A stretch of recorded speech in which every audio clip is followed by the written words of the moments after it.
नमस्कार दोस्तों, मैं मनोज शुक्ला स्वागत करता हूं आप सभी का फिर से एक बार डिस्कशन विद मनोज में। और आज हम बात करने वाले हैं पावर ग्रिड में निकली इंजीनियर ट्रेनी की बहुत सारी वैकेंसी पर। और ये टोटल जो वैकेंसी है ना, किसी को अगर इसके बारे में जाना हो तो टोटल है ना, कहाँ लिख दूँ, यहाँ पर लिख देता हूँ। जो टोटल वैकेंसीज हैं वो है भैया 139। ठीक है ना। अब ये 139 कैसे कैसे बटी हुई है मैं बताऊंगा आपको। ठीक है ना। उससे पहले मैं आपको बता दूं, जैसे कि इलेक्ट्रिकल की इंजीनियर्स में अप्लाई कर सकते हैं, सिविल के अप्लाई कर सकते हैं। एजुकेशन क्वालिफिकेशन में कुछ नहीं मांगा है, ज़्यादा चिंता मत करिए। या तो आपने बीई किया हो, या तो आपने बी टेक किया हो, है ना, या आपने बीएससी ही क्यों ना किया हो। ठीक है, किस में ना किया हो, जैसे कि यहाँ पर लिखा है, मैं आपको बताता हूँ थोड़ा सा।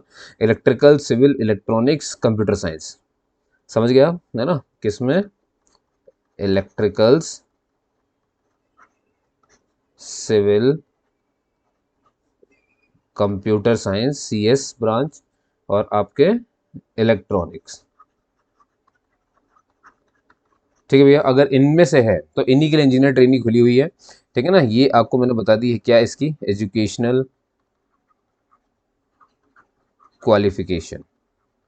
ठीक है, ये यहाँ पर लिखी हुई है। तो बी हो, बी टेक हो, बीएससी हो, चाहे इलेक्ट्रिकल में, सिविल में, कंप्यूटर साइंस में, इलेक्ट्रॉनिक्स में। ठीक है, तो इतने लोग इसे अप्लाई कर सकते हैं। और मैं साफ बता दूं आपको कि आपका सिलेक्शन होने वाला है गेट 2023 के स्कोर कार्ड के ऊपर। गेट 2023 के स्कोर कार्ड के ऊपर होने वाला है। ठीक है, मैं इसको हाईलाइट यहाँ पर कर रहा हूँ। ये इस बात को आपको ध्यान रखना है।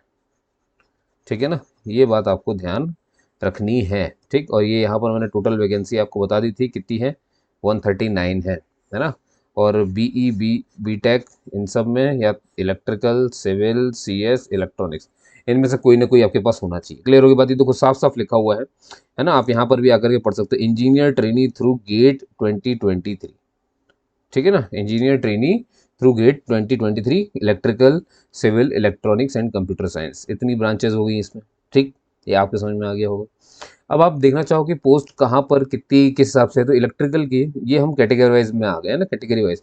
जनरल की आपको दिख रही होगी 35 पोस्ट है, वहीं ओबीसी नॉन क्रीमी लेयर की भैया 21 पोस्ट है, एससी की यहाँ पर 12 पोस्ट है, एसटी की 8 पोस्ट है, इकोनॉमिक वीकर सेक्शन की 7 है, और इस तरह से टोटल इलेक्ट्रिकल की 83 हो जाती है। सिविल की आप देखोगे टोटल 20 हो जाती है, इलेक्ट्रॉनिक्स की टोटल 20 है, और कंप्यूटर साइंस की टोटल 15 है। ठीक है, डिसिप्लिन ये सब जो है, इसमें आपको पढ़ने की जरूरत नहीं है कि किसके लिए कितनी क्या पोस्ट है, वो सब यहाँ पे बताया गया है ना। कि फिजिकली हैंडीकैप के लिए कि भाई जो है एक इंटरचेंजेबल एक पोस्ट खाली है, वो उसको भर सकते हैं। लोकोमोटिव डिसेबिलिटी अगर आपके पास है वो भर सकते हैं।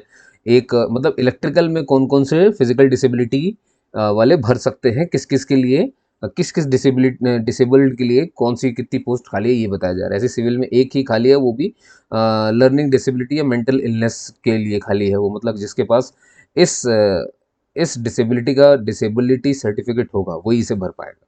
क्लियर होगी बात इतने है ना। एलिजिबिलिटी क्राइटेरिया आपको मालूम है। रिक्रूटमेंट आपका जो होना है वो गेट उसके ही ऊपर होना है, गेट 2023 के ऊपर होना है। डेट की बात मैं अगर आपसे कहूँ तो देखिए 27 मार्च इसकी जो है ये शुरुआती डेट है जब से फॉर्म शुरू है, और 18 अप्रैल इसकी लास्ट डेट है, और एप्लीकेशन ये क्लोज हो जाएगा, तो उससे पहले पहले आपको काम करना है। अब मेरी बात बहुत ध्यान से, सर क्या सिर्फ सारा कुछ गेट स्कोर कार्ड पे होना है? नहीं, इनका मन होगा, अभी हालांकि इन्होंने डिस्क्लोज नहीं किया है, पर एक जगह इन्होंने लिखा हुआ है। ठीक है ना। अच्छा, एक बात याद रखिएगा, फॉर्म की हार्ड कॉपी रखनी है, तो आप इतना समझदार हो, आप ये सब रख ही लेते हो। पेमेंट और फीस की मैं बता दूं, 500 रुपये देनी है भैया, है ना। 500 रुपये किसको देनी है?